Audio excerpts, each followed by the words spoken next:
This is my video talking about which card game has the best resource system. Resource system time. So, a resource system is generally defined as a system that would limit you in taking actions during your turn in a card game. So in Magic, we have lands, which limit the amount of mana you have access to each turn. We have energy in Pokemon, which limits the amount of attacking you can do in each turn, depending on how much energy you have. We have mana crystals, which you get one of for free each turn in Hearthstone, which limit you in casting spells as well. And Yu-Gi-Oh! Doesn't really have any overarching limiting factor that stops you from casting spells or activating abilities, but we'll go over that more in the Yu-Gi-Oh! Section of this video. These resource management abilities kind of give each of the games a different flavor in terms of what sort of resource you're going to be managing over the course of the game, and all of these are very different based on what card game you're playing. But I want to know which one ends up working out the best for each card game. Which different resource ends up being more worthy or having a better impact on the game overall. Now, to be fair, this is in my opinion. All these different resources have always been thought about a lot by card game designers, so which one that you think is the best will probably vary wildly based on what card games you end up playing the most. First, I'm going to talk about Magic the Gathering and the mana system. So in Magic the Gathering, you have lands, and when you have lands, they each tap for 1 mana of the color of the land you have. So how good are lands in Magic the Gathering? In my opinion, they are absolutely genre-defying and make Magic the game that it is. Originally, when Magic came out, it had the initial 5 different colors, which all represent a different aspect of not only people, but deck building in general. This way, you provide a lot of uniqueness for players, being able to identify with the different colors and which one represents them most, not only as a player, but as a person. This gives Magic tons of flavor that other card games might miss out on, despite the fact that they all have similar elements of resource systems. This gives you Magic designers so much design space in terms of what not only to use the different colors for, but also to use the specific lands for in the game.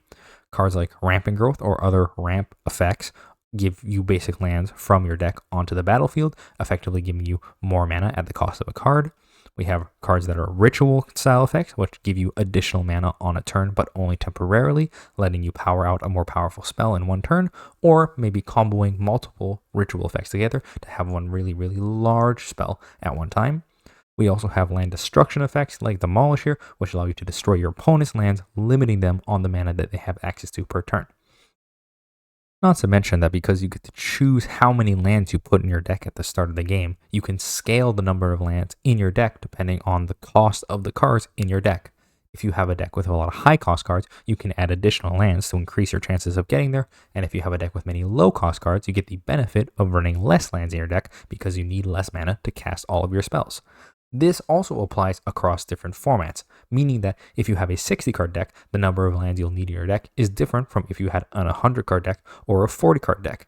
Magic has a lot of flexibility here, being able to up or lower the amount of lands based on the player's discretion rather than the game designer itself. Magic definitely wouldn't be the same game without lands, however, as we'll see in the future, they definitely come with a few costs that other designers have tried to get around.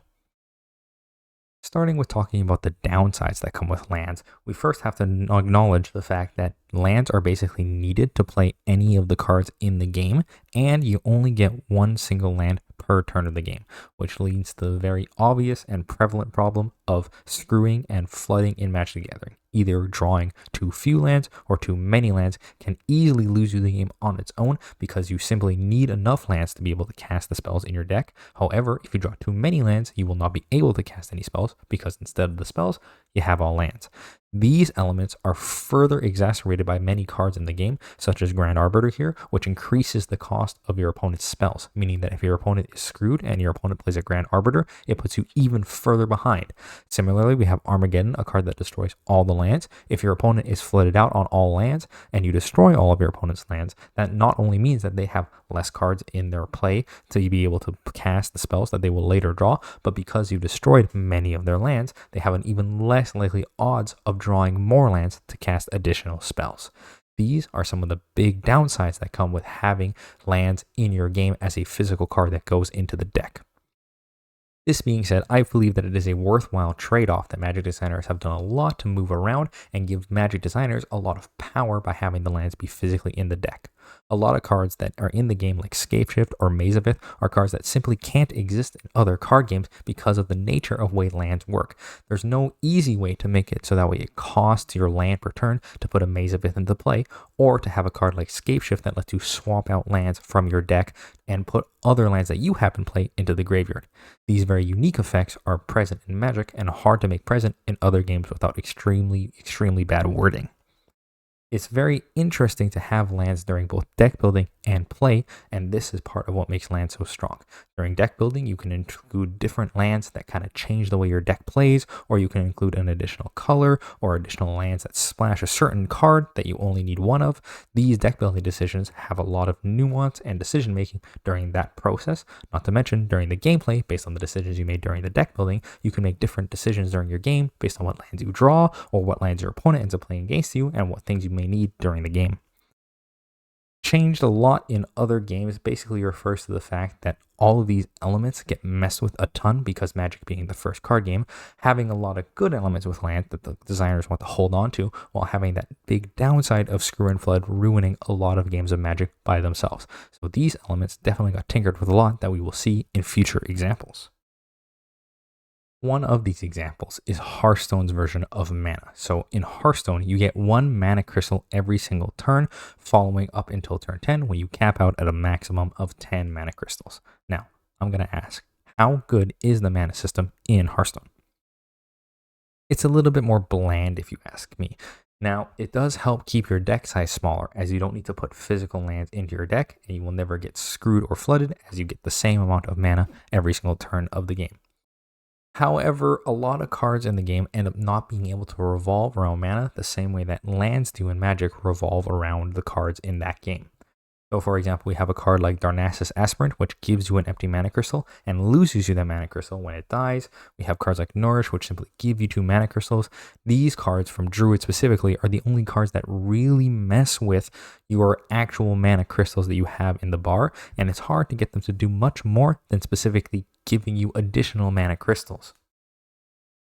Cards like Flame Wreath Faceless or Doomkin react with your mana crystals by either taking overload away from them, meaning that you won't have those mana crystals on your next turn temporarily, or by stealing specific mana crystals from your opponent with Doomkin, which is a very specific effect that's only come into play recently because of how powerful it is as an effect. These effects, while they don't really have any problems with the screwing or flooding that Magic has, they're kind of just another way of saying you have more mana or your opponent has less mana. There's really no other way to mess with this system specifically because of how linear it is, just a simple number going up from 1 to 10. The main way the Hearthstone designers tend to get around the fact that the mana system is super linear is card discounts, meaning that the mana isn't going to change as much as the cost of the card that you have in your hand. These cards end up being super duper powerful as they are the main way to pull ahead of your opponent rather than getting a mana advantage, which can only really be done in specifically Druid. So we have cards like Molten Giant and Arcane Tyrant, which I've seen a bunch of play over the years, being cards that have a discounted cost if you fulfill a specific condition. Molten Giant being less health and Arcane Tyrant being playing a high cost spell. This is a super powerful way to pull ahead of other classes that are trying to do something more on the same curve. If your opponent plays a 5-drop, but you play a 5-drop and 2 Arcane Tyrants, you will pull significantly ahead of that opponent as you simply got more stats for no cost. This also helps kind of define what classes do, as many classes have ways to cheat mana rather than have ways to increase their mana total. Cards like Preparation or Incanter's Flow are a way of discounting cards that are in your hand or in your deck, meaning that you will be able to cast more spells for cheaper than your opponent would. I would also like to shout out the coin here. The coin, in my opinion, is the most interesting element of mana in Hearthstone altogether. If you were to go second, you would always get the coin, and the coin simply gives you an additional mana crystal for 1 turn only. This means that either some decks prefer being second as opposed to first, as the coin is a powerful spell that they can use to help in their combos.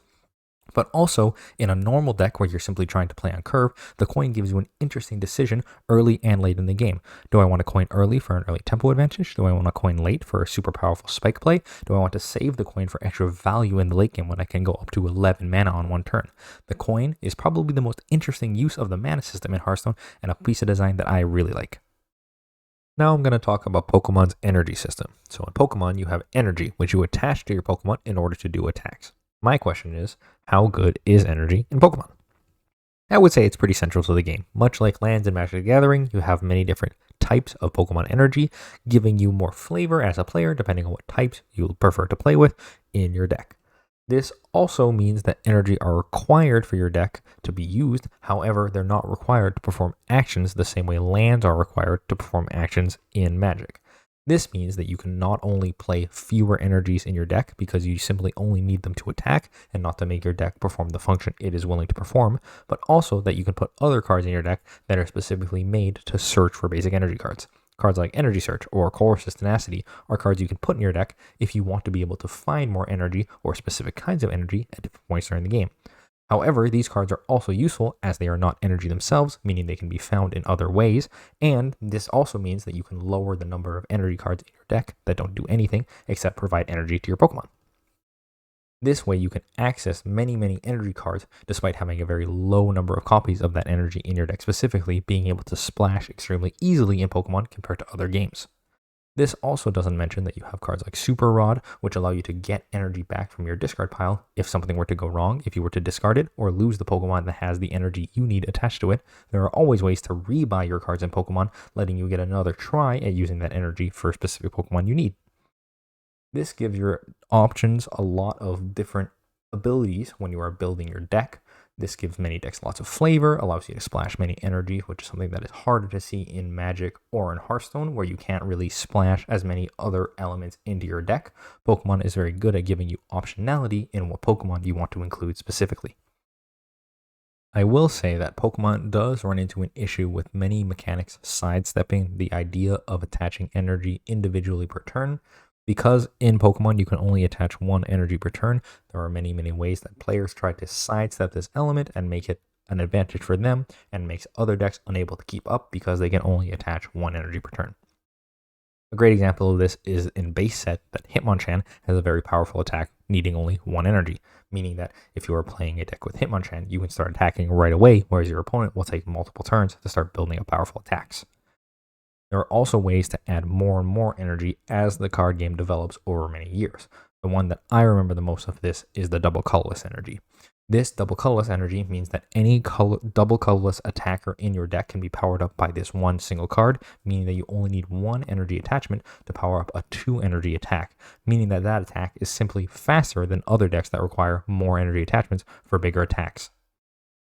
There's also cards in the recent metagame like Teal Mask Ogerpon EX or Charizard EX, which specifically power out energy cards from your hand or deck onto your Pokemon that you have in play. Teal Mask Ogerpon with Energy Switch or Charizard EX simply putting them from your deck into play. These cards sort of skip that 1 per turn energy requirement and allow you to power up very powerful attackers as early as turn 2 during the game. This can feel a little bit over-centralizing when you are playing other decks. If you are playing a deck that doesn't have a way to power out energy quickly, you will simply be overrun by other decks which can power it out more quickly than you can. This means that the amount of decks, despite being nearly limitless, end up feeling a little bit more limited in Pokemon, which is something that I wish we would see a little bit less. Okay, Yu-Gi-Oh! Yu-Gi-Oh! Doesn't really have any overarching resource the same way that other card games would, and most card games do. This means that in Yu-Gi-Oh! You can often empty your entire hand on turn 1, if not most of the cards in your hand can be played as early as the first turn of the game. The only real way Yu-Gi-Oh! Mitigates this is with the trap card mechanic, cards that you can't activate until at least one turn has passed to your opponent, meaning that you can't use them right away, and these hand trap cards, which are cards that are specifically meant to be sat in your hand, waiting to counter something your opponent does from their turn. This means also that when you have access to most of the cards in your deck on turn 1, there is very limitless possibilities to what your deck is able to do on the very first turn of your game, barring hand traps from your opponent, meaning that you can oftentimes combo off on the very first turn of the game with nothing to stop you. This gives Yu-Gi-Oh! A lot of less flexibility when it comes to overpowered and overbearing cards in the game. Typically, cards that are super duper powerful have to be kind of hamstrung by different effects. The main one that we see is archetypes, meaning that if a card is really strong, in order to make it not generic, they will stick it into an archetype, meaning that only if you are playing with, for example, Yubel cards, like Phantom of Yubel here, you will only be able to use this card if your deck is focused around Yubel cards, meaning that you can't just play it in any deck you want. Either this, or if the card is super duper powerful, they will have to make it simply generic and extremely hard to get. Meaning that cards like Maxi, even though they are incredibly powerful and would be a boon to any deck if they could find it, cards like Maxi have no easy way to search for it in your deck. Meaning that the only way for you to get the powerful access to this card is to open it in your opening hand, something that won't happen every game. Despite the fact that the card is super powerful, many decks would play it, you can't always have access to the card just because of the luck of the draw. It's interesting to look at the costs in Yu-Gi-Oh! Because the fact that they have no costs means that a lot of the costs have been transferred specifically onto the cards that you play yourself. Cards like, for example, Pot of Desires not only have a punishment for you playing them, but also have the line of text that you can only activate one Pot of Desires during your turn. Similar cards like Snake Eye Ash have the ability that you can only use one effect of Snake Eye Ash per turn, meaning that these cards somewhat self-limit themselves, not being able to go off multiple times during a turn, even though you could, in theory, play multiple of them in the same turn if they did not have that line of text.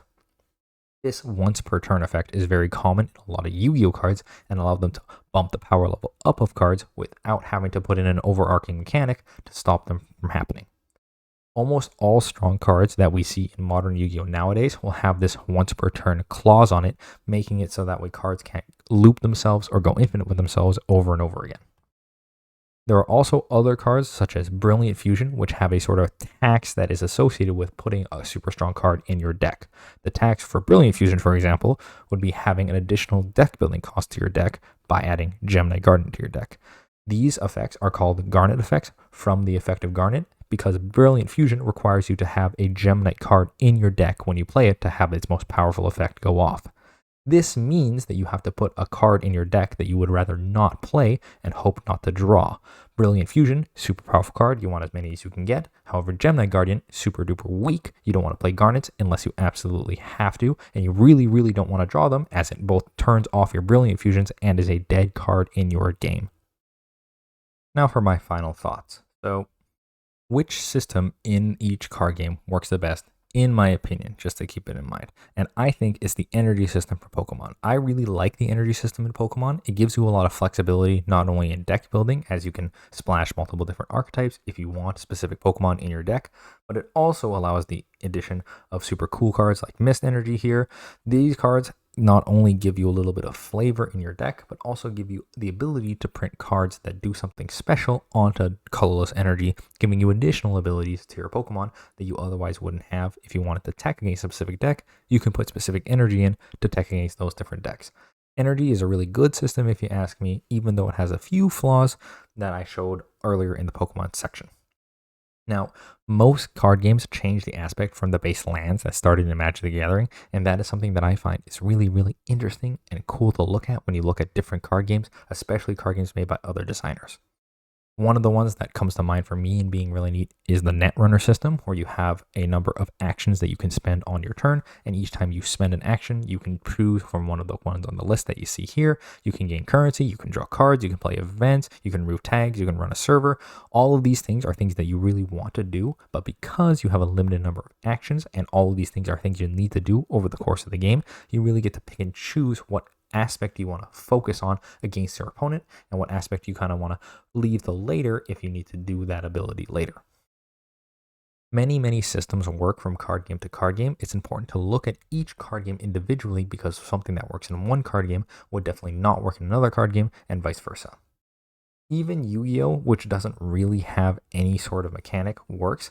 Having no limits on your cards, while definitely seems like it's bad because Yu-Gi-Oh! Has this kind of combo-centric metagame where nothing is really stopped, I do believe that no system at all could work if you put the right limiters in place.